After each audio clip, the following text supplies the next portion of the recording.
Hey everyone, how you doing? It's Steve at Ontario Telescope. Welcome to Ontario Telescope TV. It is a Saturday morning. It is really crappy outside, and I don't like it. So we're gonna talk about something completely different today that we haven't talked about in the past before. This is something that I think is really cool. We saw these at NEAF. These scopes, they were announced before NEAF, and they are going to be arriving soon. And I got some good news with them as well, and there's a few things I want to touch upon also. I just want to make sure I'm doing a bit of a different streaming setup today. You can see my background. I'm sitting at my desk. I have my cool Batman picture behind me that I got a little while ago for a birthday present. You can see the marks on my wall from my chair, but yeah, I just want to make sure this is working well. So, drop a comment. Let me know everything is working good. Okay, so let's talk about this. You might have seen it on my website. You might have seen an email on it. I did this thing called Astronomy on Fire. We have these new scopes from Celestron and from Skywatcher. The Celestron scope is relatively new. We got an introduction to it about a year ago, but now they've decided to take it and make it its own scope. And I'm talking about the RASA 6. This is the fourth scope in the RASA series, and it is a 6-inch version of the famous 11-inch, the just as famous 8-inch, and the not as well-known 14-inch, which is just a behemoth of a scope. And also now we have a 6-inch version of the RASA. And we saw this initially last year with the Celestron Origin, but you can only get it as a complete package. So you got the RASA 6 scope on the tripod and stand with all of the Origin features that come along with it and what it's capable of doing. It's rather unique. It's really cool. So there was a lot of demand for the RASA 6 out there, which comes to no surprise because it makes a really good grab-and-go scope. Really compact, nice field of view. So Celestron has released it as its own scope, and it is an amazing f2. So you have this really short focal length scope, and I am going to show you what this looks like. So this should come up on everybody's screen. Nope, there we go. Okay. All right. So this is the RASA 6. This is from Celestron.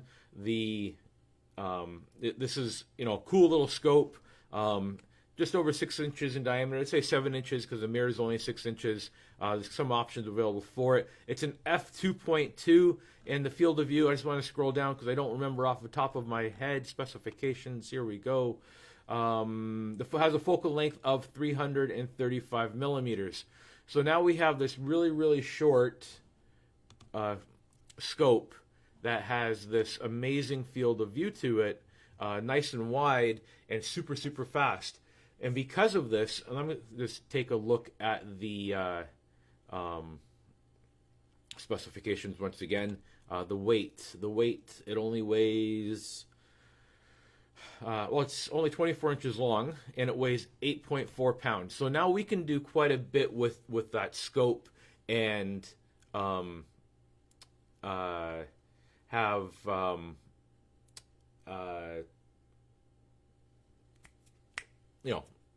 true grab and go. I'm at a bit of a loss for words right now. I'm not sure why, but we have this true grab and go, super fast scope. We don't have to worry about having a big, huge setup in order to get that wide field of view that we want. So that's what's really cool. But the one that really interests me the most, and we'll do a little bit more with this.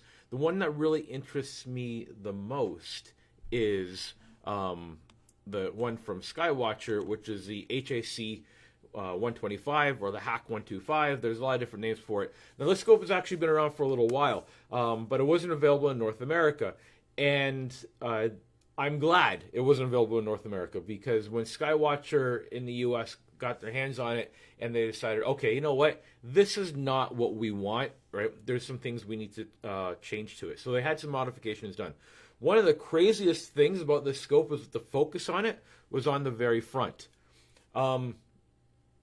I don't like that. I think that's horrible. So now they've changed it so the focus is on the back, and let's see what that looks like.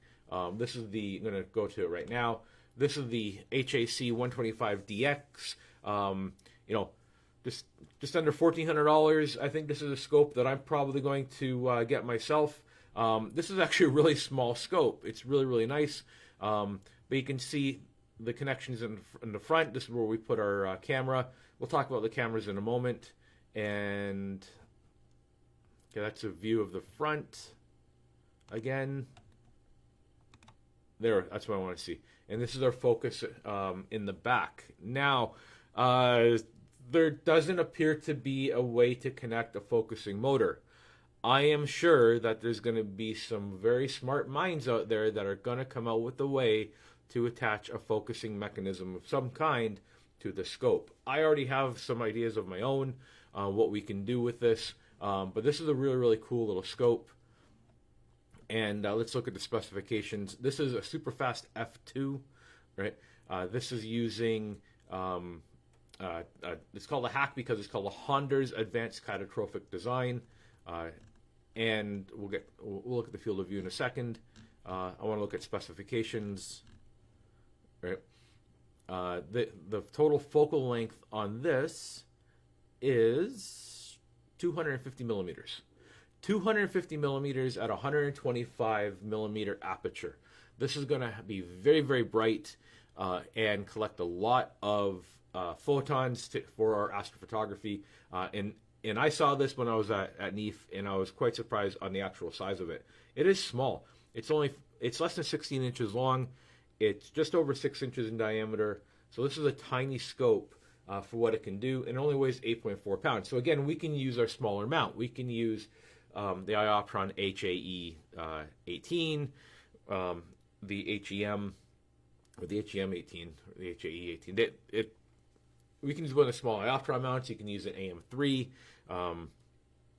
Even the new mount from Skywatcher, the name escapes me right now, but it doesn't need a lot of mount in order for it to work well.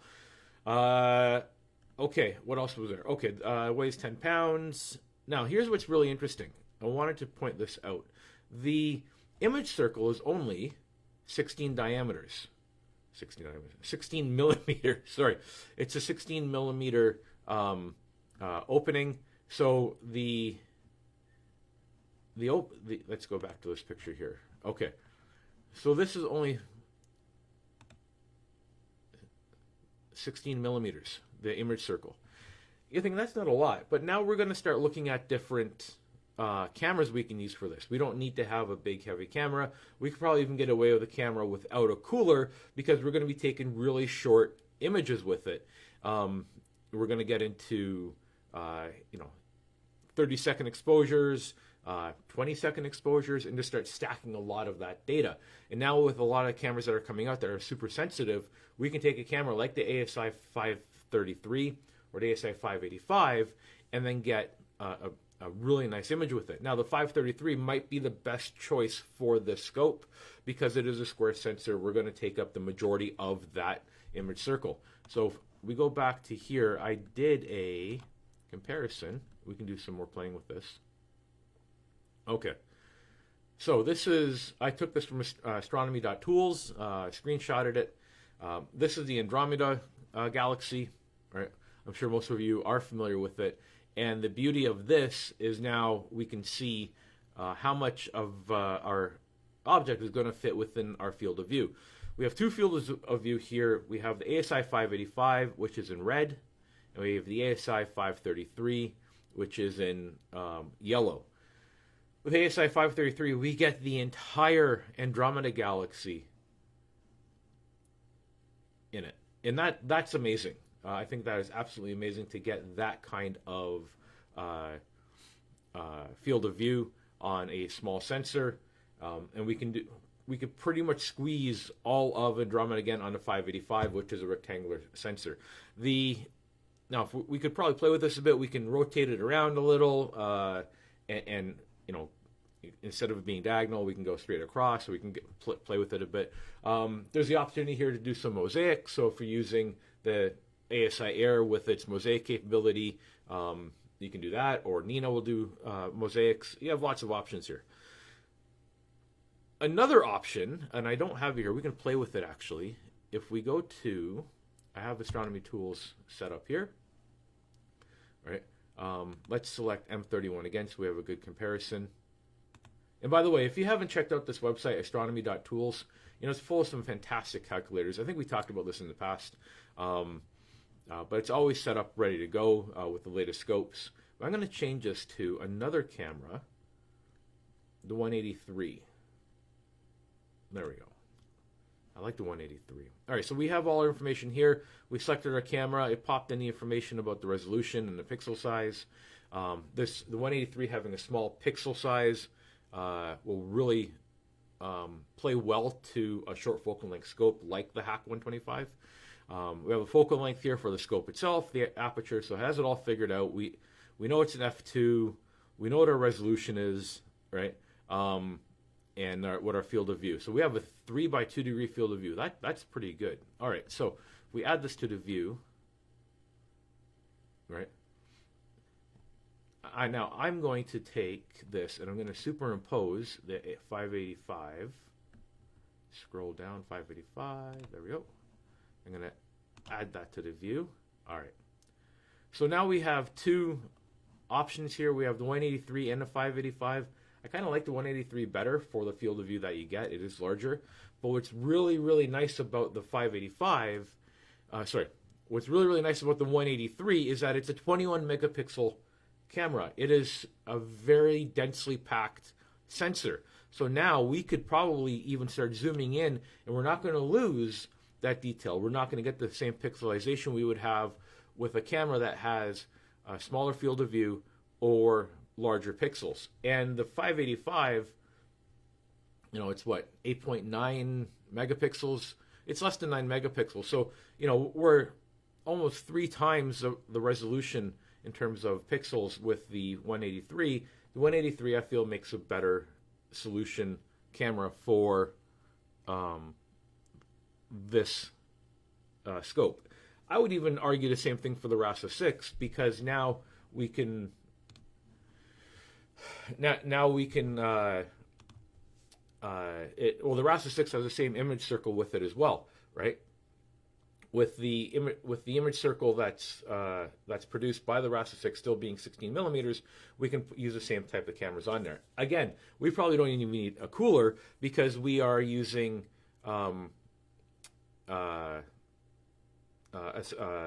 very short exposures with it. So, anyways, that's something I just wanted to talk about and show, like, hey, this is astronomy on fire, because now we're doing smaller scopes, f2, really, really fast setup. I really like the HAC design because by the looks of it, there isn't any collimation that we're going to really have to do with it. I think it's all fixed.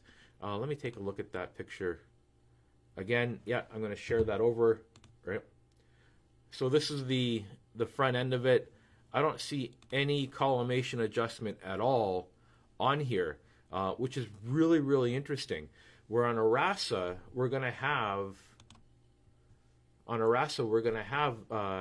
collimation that we will have to deal with in order to make that work. So, anyways, just some thoughts there. I'm going to take a look at something. All right.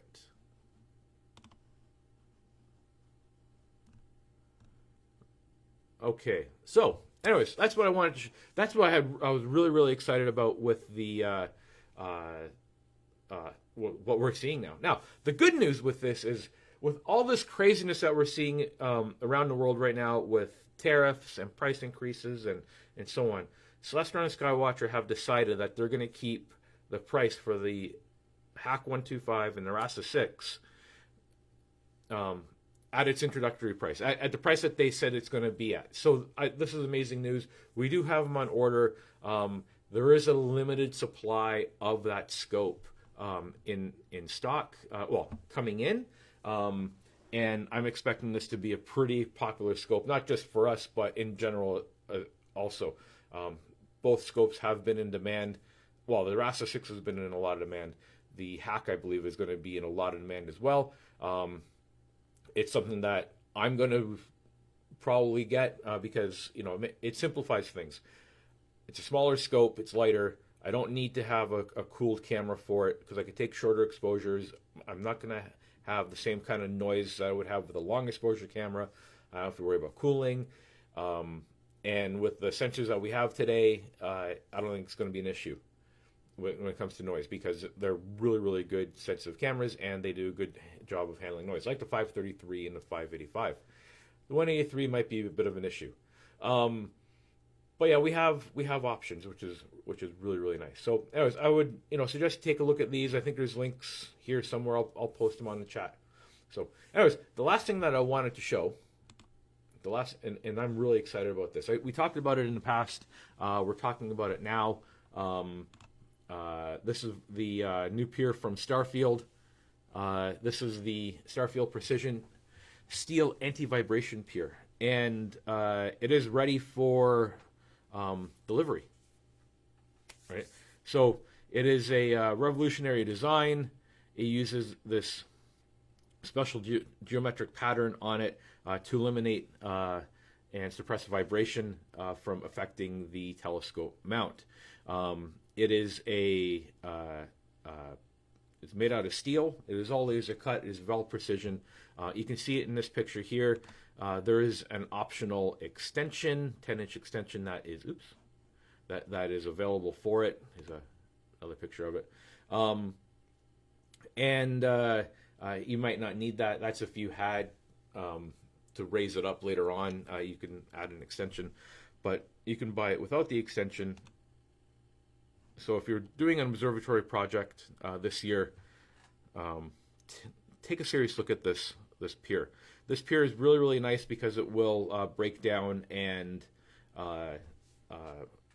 if you needed to move, if you needed to remove it, when it gets received by you, it ships in a flat pack.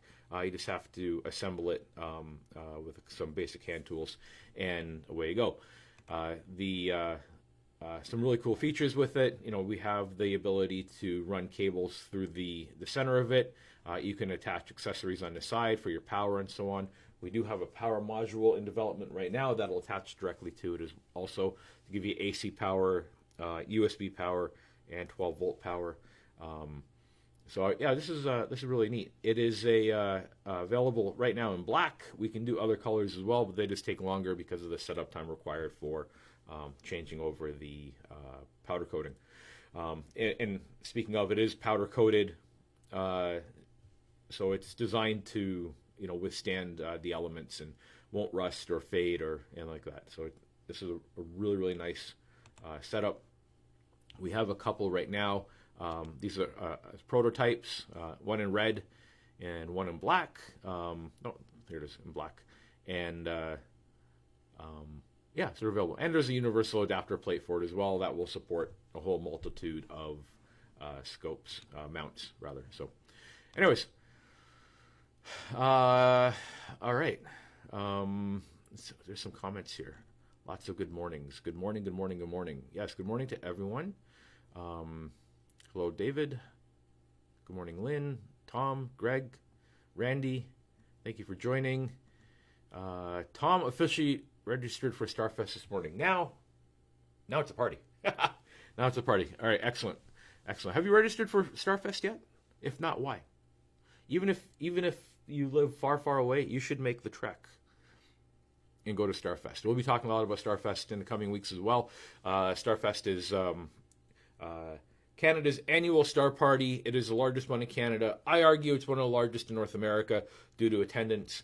It is about an hour and a bit north of where I am, so we'll say 2 hours northwest of Toronto, just outside of Mount Forest.